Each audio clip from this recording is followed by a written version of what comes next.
بسم الله الرحمن الرحيم. ألف لام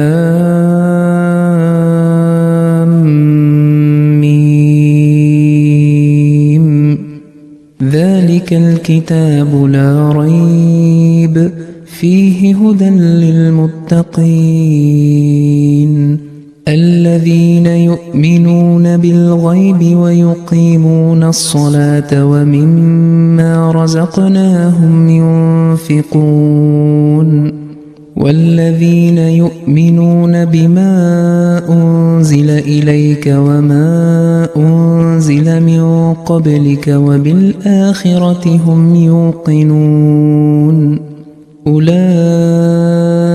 على هدى من ربهم وأولئك هم المفلحون. إن الذين كفروا سواء عليهم أأنذرتهم أم لم تنذرهم لا يؤمنون. ختم الله على قلوبهم وعلى سمعهم وعلى أبصارهم غشاوة ولهم عذاب عظيم. ومن الناس من يقول آمنا بالله وباليوم الآخر وما هم بمؤمنين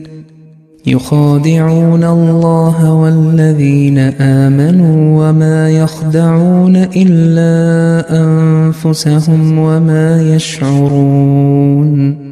في قلوبهم مرض فزادهم الله مرضا ولهم عذاب أليم بما كانوا يكذبون. وإذا قيل لهم لا تفسدوا في الأرض قالوا إنما نحن مصلحون ألا إنهم هم المفسدون ولكن لا يشعرون. وإذا قيل لهم آمنوا كما آمن الناس قالوا أنؤمن كما آمن السفهاء ألا إنهم هم السفهاء ولكن لا يعلمون. وإذا لقوا الذين آمنوا قالوا آمنا وإذا خلوا إلى شياطينهم قالوا إنا معكم إنما نحن مستهزئون. الله يستهزئ بهم ويمدهم في طغيانهم يعمهون. أولئك الذين اشتروا الضلالة بالهدى فما ربحت تجارتهم وما كانوا مهتدين. مثلهم كمثل الذي استوقد نارا فلما أضاءت ما حوله ذهب الله بنورهم وتركهم في ظلمات لا يبصرون. صم بكم عمي فهم لا يرجعون. أو كصيب من السماء فيه ظلمات ورعد وبرق يجعلون أصابعهم في آذانهم من الصواعق حذر الموت والله محيط بالكافرين. يكاد البرق يخطف أبصارهم كلما أضاء لهم مشوا فيه وإذا أظلم عليهم قاموا ولو شاء الله لذهب بسمعهم وأبصارهم إن الله على كل شيء قدير. يا أيها الناس اعبدوا ربكم الذي خلقكم والذين من قبلكم لعلكم تتقون الذي جعل لكم الأرض فراشا والسماء بناء وأنزل من السماء ماء فأخرج به من الثمرات رزقا لكم فلا تجعلوا لله أندادا وأنتم تعلمون وإن كنتم في ريب مما نزلنا على عبدنا فأتوا بسورة من مثله وادعوا شهداءكم من دون الله إن كنتم صادقين فإن لم تفعلوا ولن تفعلوا فاتقوا النار التي وقودها الناس والحجارة أعدت للكافرين وبشر الذين آمنوا وعملوا الصالحات أن لهم جنات تجري من تحتها الأنهار كلما رزقوا منها من ثمرة رزقا قالوا هذا الذي رزقنا من قبل وأتوا به متشابها ولهم فيها أزواج مطهرة وهم فيها خالدون إن الله لا يستحيي أن يضرب مثلا ما بعوضة فما فوقها فأما الذين آمنوا فيعلمون أنه الحق من ربهم وأما الذين كفروا فيقولون ماذا أراد الله بهذا مثلا يضل به كثيرا ويهدي به كثيرا وما يضل به إلا الفاسقين الذين ينقضون عهد الله من بعد ميثاقه ويقطعون ما أمر الله به أن يوصل ويفسدون في الأرض أولئك هم الخاسرون كيف تكفرون بالله وكنتم أمواتا فأحياكم ثم يميتكم ثم يحييكم ثم إليه ترجعون هو الذي خلق لكم ما في الأرض جميعا ثم استوى إلى السماء فسواهن 7 سماوات وهو بكل شيء عليم وإذ قال ربك للملائكة إني جاعل في الأرض خليفة قالوا أتجعل فيها من يفسد فيها ويسفك الدماء ونحن نسبح بحمدك ونقدس لك قال إني أعلم ما لا تعلمون وعلم آدم الأسماء كلها ثم عرضهم على الملائكة فقال أنبئوني بأسماء هؤلاء إن كنتم صادقين قالوا سبحانك لا علم لنا إلا ما علمتنا إنك أنت العليم الحكيم قال يا آدم أنبئهم بأسمائهم فلما أنبأهم بأسمائهم قال ألم أقل لكم إني أعلم غيب السماوات والأرض وأعلم ما تبدون وما كنتم تكتمون وإذ قلنا للملائكة اسجدوا لآدم فسجدوا إلا إبليس أبى واستكبر وكان من الكافرين وقلنا يا آدم اسكن أنت وزوجك الجنة وكلا منها رغدا حيث شئتما ولا تقربا هذه الشجرة فتكونا من الظالمين فأزلهما الشيطان عنها فأخرجهما مما كانا فيه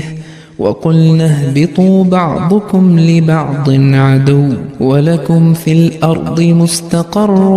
ومتاع إلى حين فتلقى آدم من ربه كلمات فتاب عليه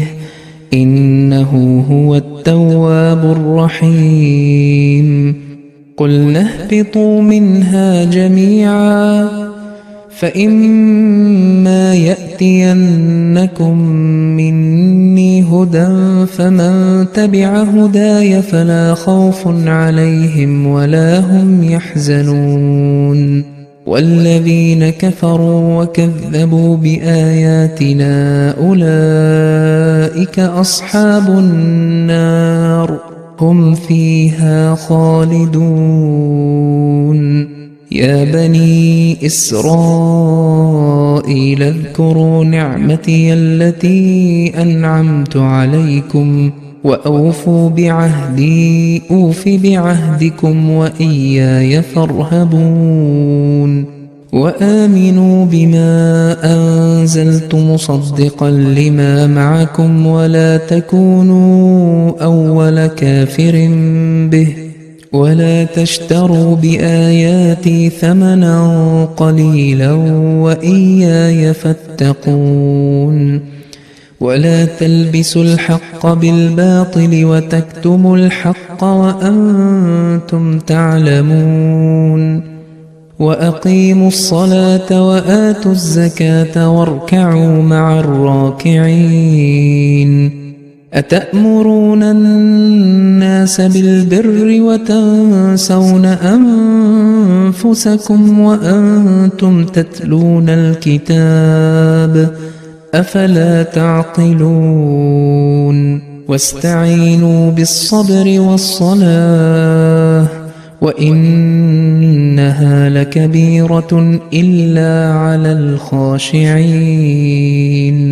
الذين يظنون أنهم ملاقو ربهم وأنهم إليه راجعون يا بني إسرائيل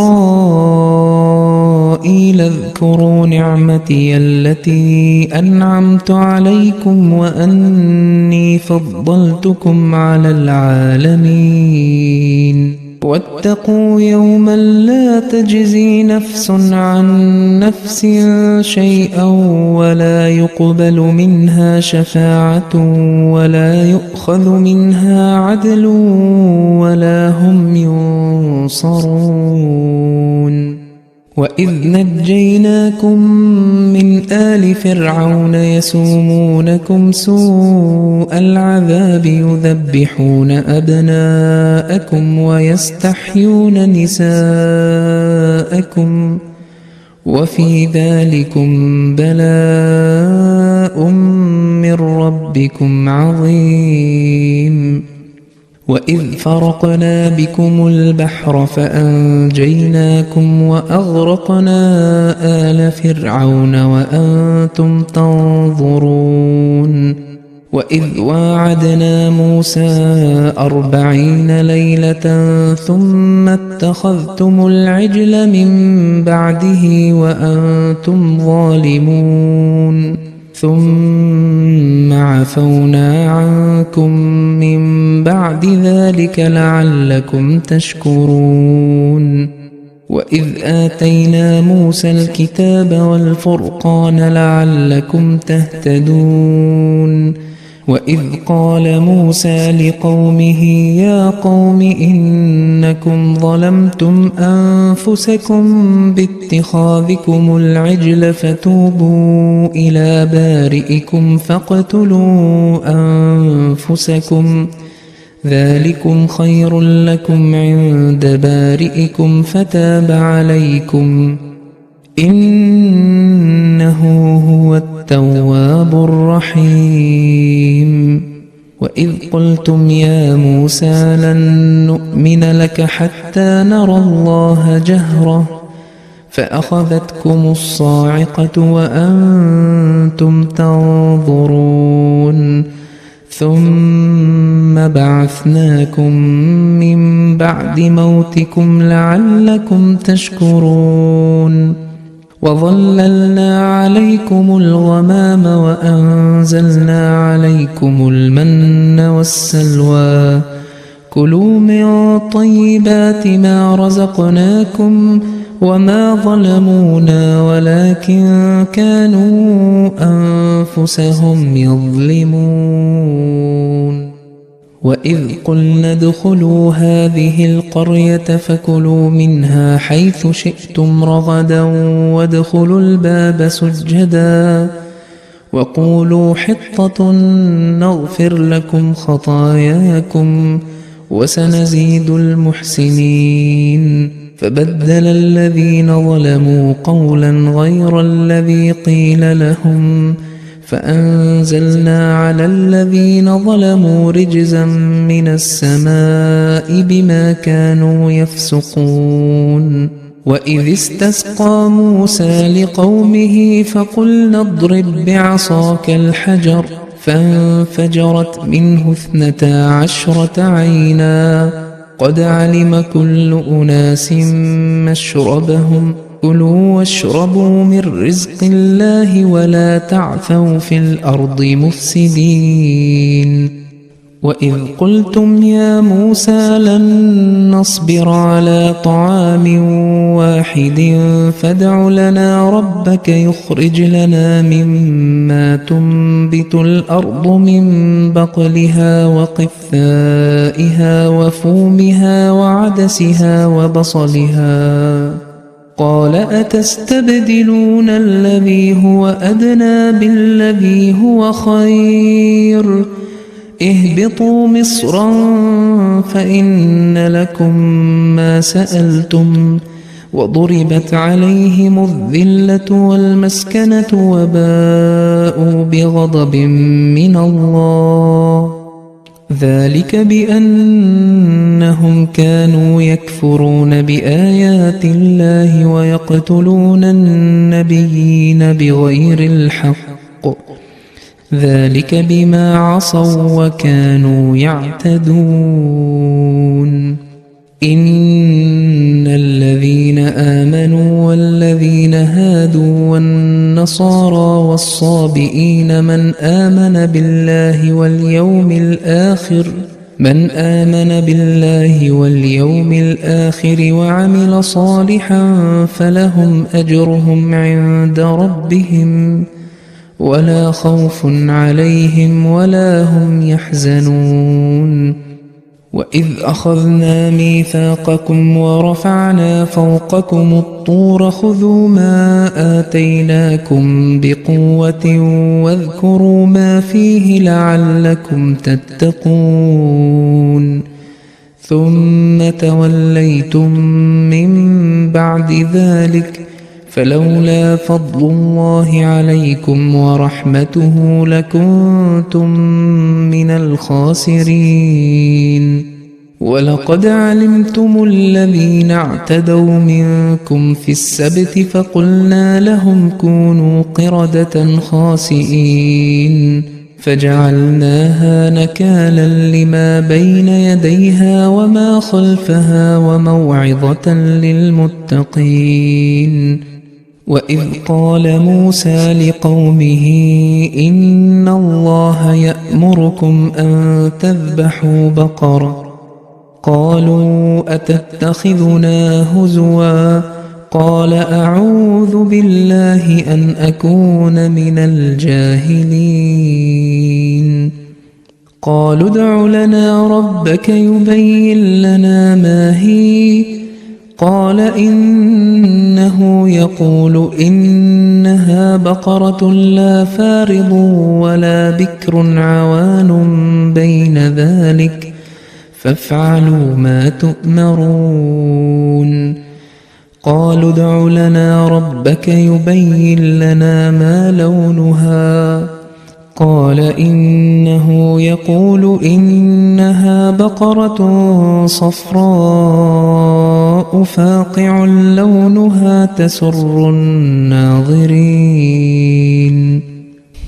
قالوا ادع لنا ربك يبين لنا ما هي إن البقرة شابه علينا وإنا إن شاء الله لمهتدون قال إنه يقول إنها بقرة لا ذلول تثير الأرض ولا تسقي الحرث مسلمة لا شية فيها قالوا الآن جئت بالحق فذبحوها وما كادوا يفعلون وإذ قتلتم نفسا فادارأتم فيها والله مخرج ما كنتم تكتمون فقلنا اضربوه ببعضها كذلك يحيي الله الموتى ويريكم آياته لعلكم تعقلون ثم قست قلوبكم من بعد ذلك فهي كالحجارة أو أشد قسوة وإن من الحجارة لما يتفجر منه الأنهار وإن منها لما يشقق فيخرج منه الماء وإن منها لما يهبط من خشية الله وما الله بغافل عما تعملون أفتطمعون أن يؤمنوا لكم وقد كان فريق منهم يسمعون كلام الله ثم يحرفونه من بعد ما عقلوه وهم يعلمون وإذا لقوا الذين آمنوا قالوا آمنا وإذا خلا بعضهم إلى بعض قالوا أتحدثونهم بما فتح الله عليكم ليحاجوكم به عند ربكم أفلا تعقلون أولا يعلمون أن الله يعلم ما يسرون وما يعلنون ومنهم أميون لا يعلمون الكتاب إلا أماني وإن هم إلا يظنون فويل للذين يكتبون الكتاب بأيديهم ثم يقولون هذا من عند الله ليشتروا به ثمنا قليلا فويل لهم مما كتبت أيديهم وويل لهم مما يكسبون وقالوا لن تمسنا النار إلا أياما معدودة قل أتخذتم عند الله عهدا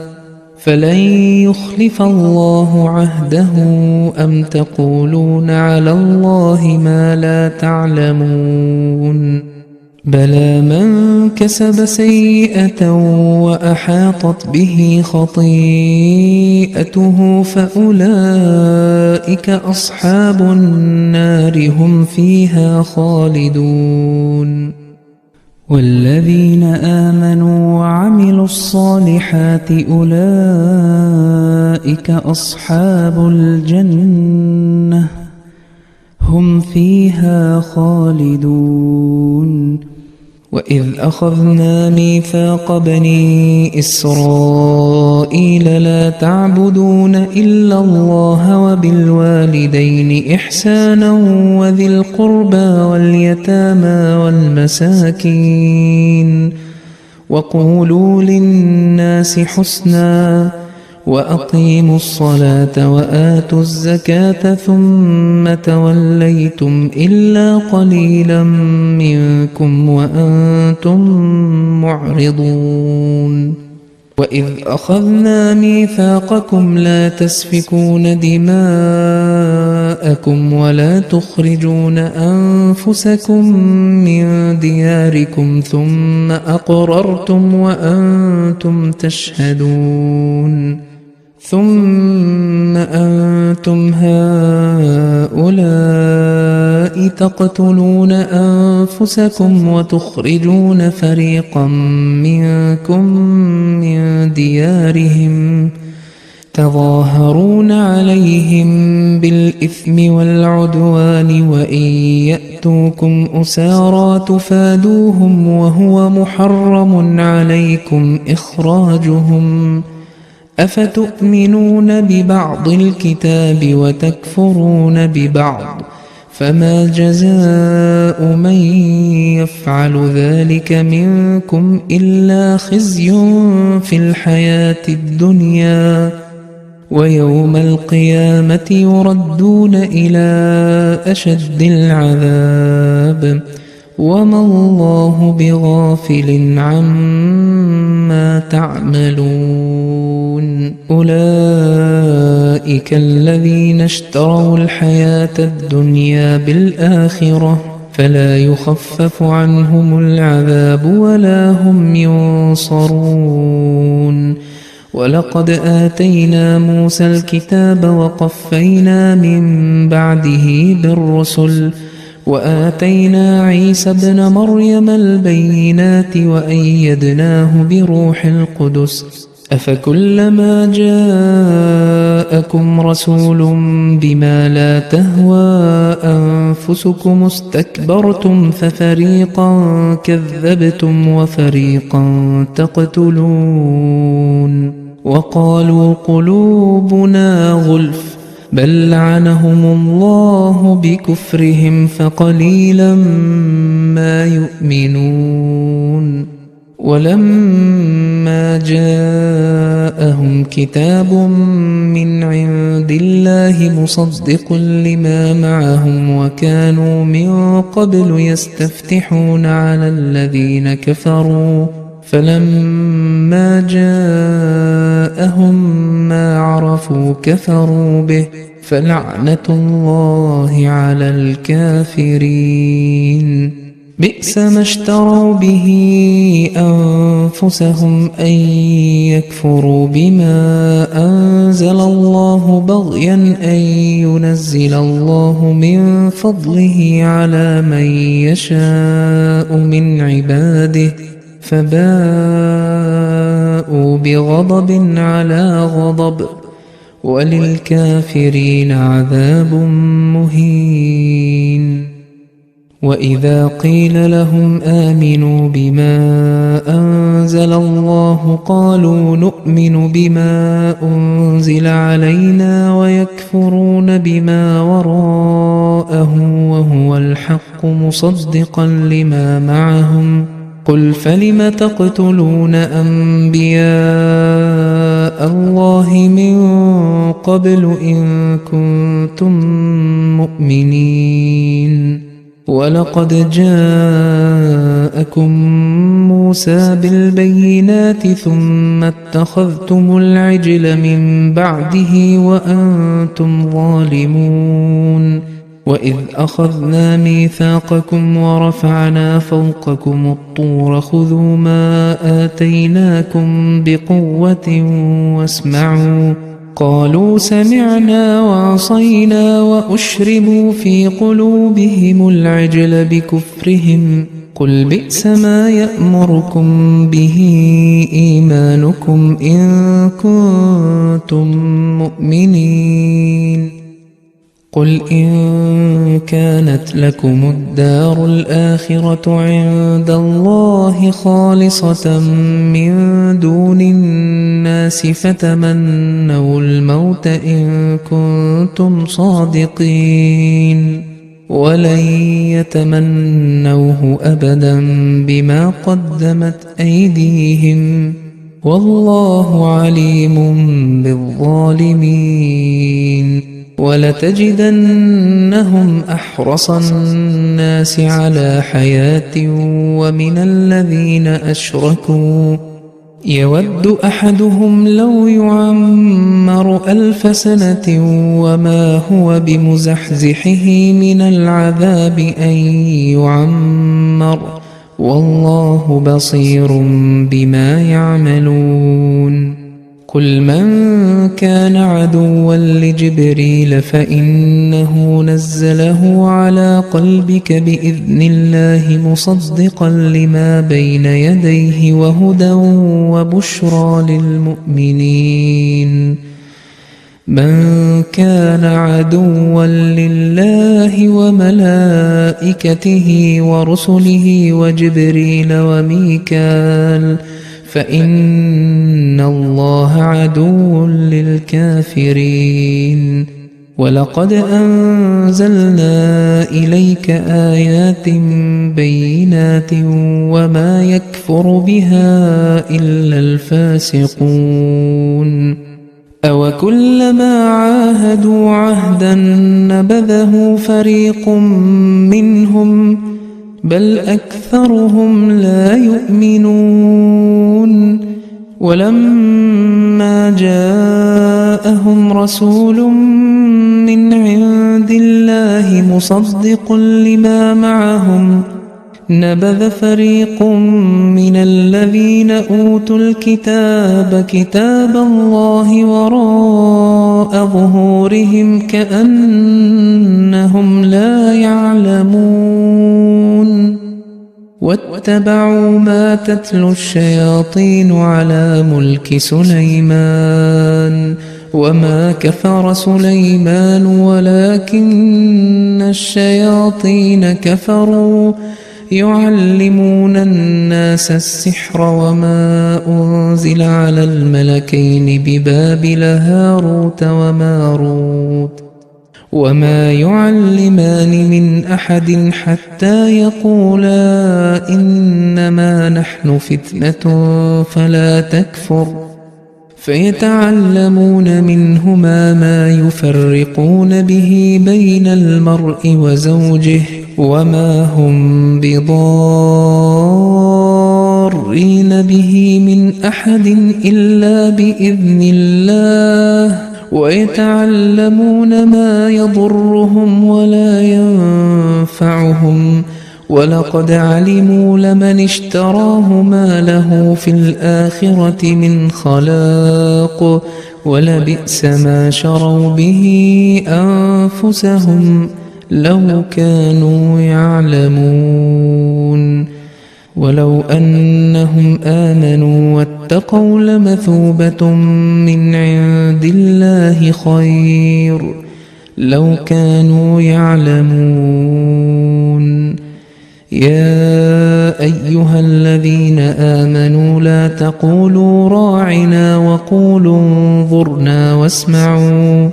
وللكافرين عذاب أليم.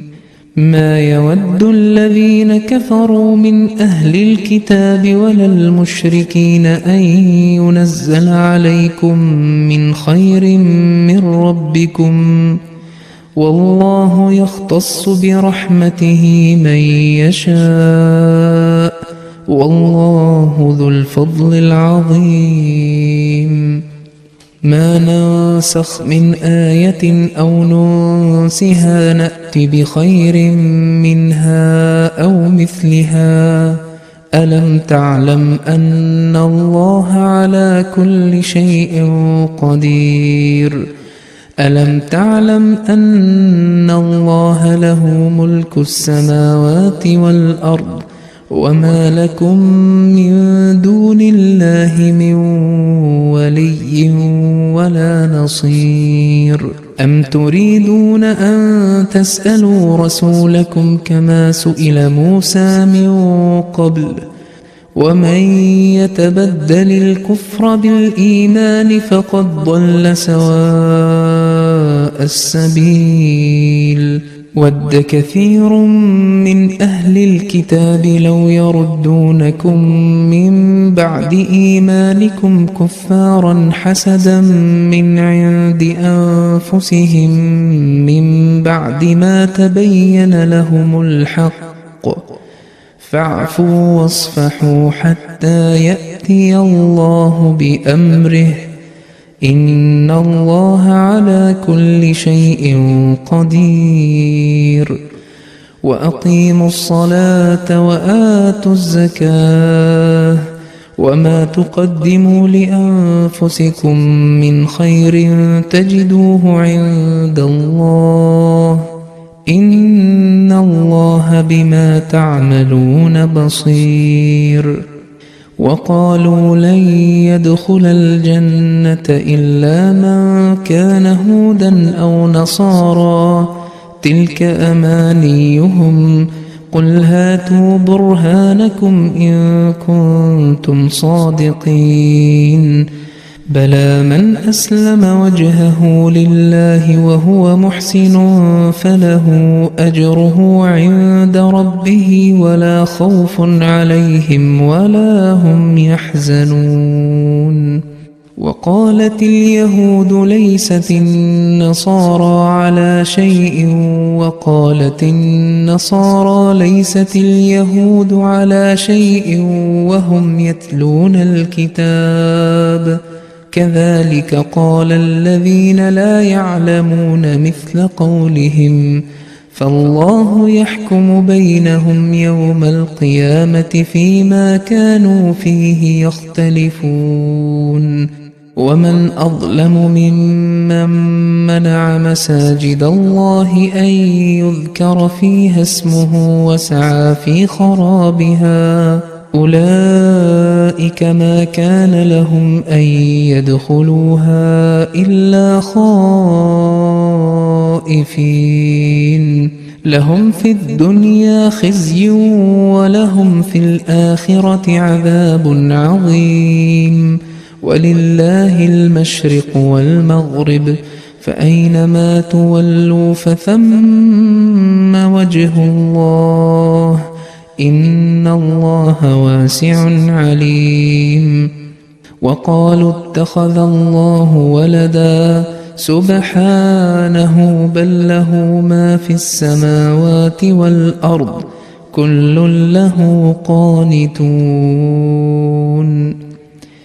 بديع السماوات والأرض وإذا قضى أمرا فإنما يقول له كن فيكون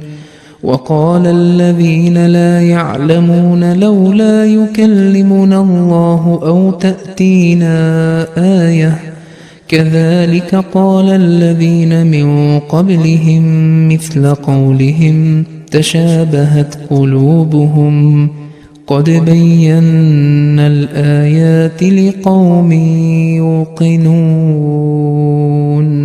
إنا أرسلناك بالحق بشيرا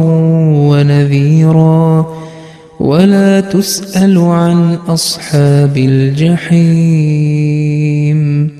ولن ترضى عنك اليهود ولا النصارى حتى تتبع ملتهم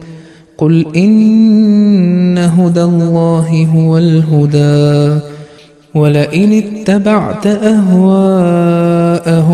بعد الذي جاءك من العلم ما لك من الله من ولي ولا نصير الذين آتيناهم الكتاب يتلونه حق تلاوته أولئك يؤمنون به ومن يكفر به فأولئك هم الخاسرون يا بني إسرائيل اذكروا نعمتي التي أنعمت عليكم وأني فضلتكم على العالمين واتقوا يوما لا تجزي نفس عن نفس شيئا ولا يقبل منها عدل ولا تنفعها شفاعة ولا هم ينصرون وإذ ابتلى إبراهيم ربه بكلمات فأتمهن قال إني جاعلك للناس إماما قال ومن ذريتي قال لا ينال عهد الظالمين وإذ جعلنا البيت مثابة للناس وأمنا واتخذوا من مقام إبراهيم مصلى وعهدنا إلى إبراهيم وإسماعيل أن طهرا بيتي للطائفين والعاكفين والركع السجود وإذ قال إبراهيم رب اجعل هذا بلدا آمنا وارزق أهله من الثمرات من آمن منهم بالله واليوم الآخر قال ومن كفر فأمتعه قليلا ثم أضطره إلى عذاب النار وبئس المصير وإذ يرفع إبراهيم القواعد من البيت وإسماعيل ربنا تقبل منا إنك أنت السميع العليم ربنا وجعلنا مسلمين لك ومن ذريتنا أمة مسلمة لك وأرنا مناسكنا وتب علينا إنك أنت التواب الرحيم ربنا وابعث فيهم رسولا منهم يتلو عليهم آياتك ويعلمهم الكتاب والحكمة ويزكيهم إنك أنت العزيز الحكيم ومن يرغب عن ملة إبراهيم إلا من سفه نفسه ولقد اصطفيناه في الدنيا وإنه في الآخرة لمن الصالحين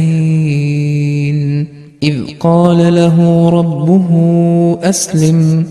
قال أسلمت لرب العالمين ووصى بها إبراهيم بنيه ويعقوب يا بني إن الله اصطفى لكم الدين فلا تموتن إلا وأنتم مسلمون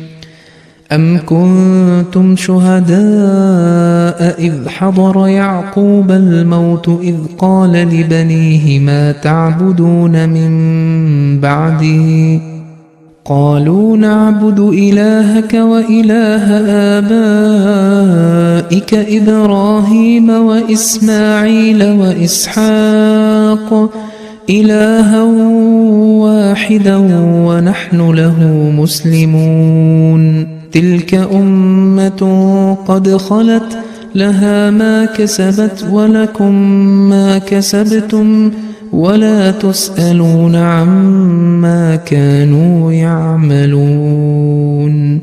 وقالوا كونوا هودا أو نصارى تهتدوا قل بل ملة إبراهيم حنيفا وما كان من المشركين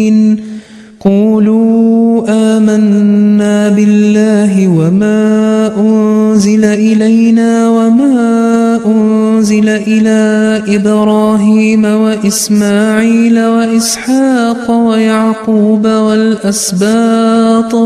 وما أوتي موسى وعيسى وما أوتي النبيون من ربهم لا نفرق بين أحد منهم ونحن له مسلمون فإن آمنوا بمثل ما آمنتم به فقد اهتدوا وإن تولوا فإنما هم في شقاق فسيكفيكهم الله وهو السميع العليم صبغة الله ومن أحسن من الله صبغة ونحن له عابدون قل أتحاجوننا في الله وهو ربنا وربكم ولنا أعمالنا ولكم أعمالكم ونحن له مخلصون أم تقولون إن إبراهيم وإسماعيل وإسحاق ويعقوب والأسباط كانوا هودا أو نصارى قل أأنتم أعلم أم الله ومن أظلم ممن كتم شهادة عنده من الله وما الله بغافل عما تعملون تلك أمة قد خلت لها ما كسبت ولكم ما كسبتم ولا تسألون عما كانوا يعملون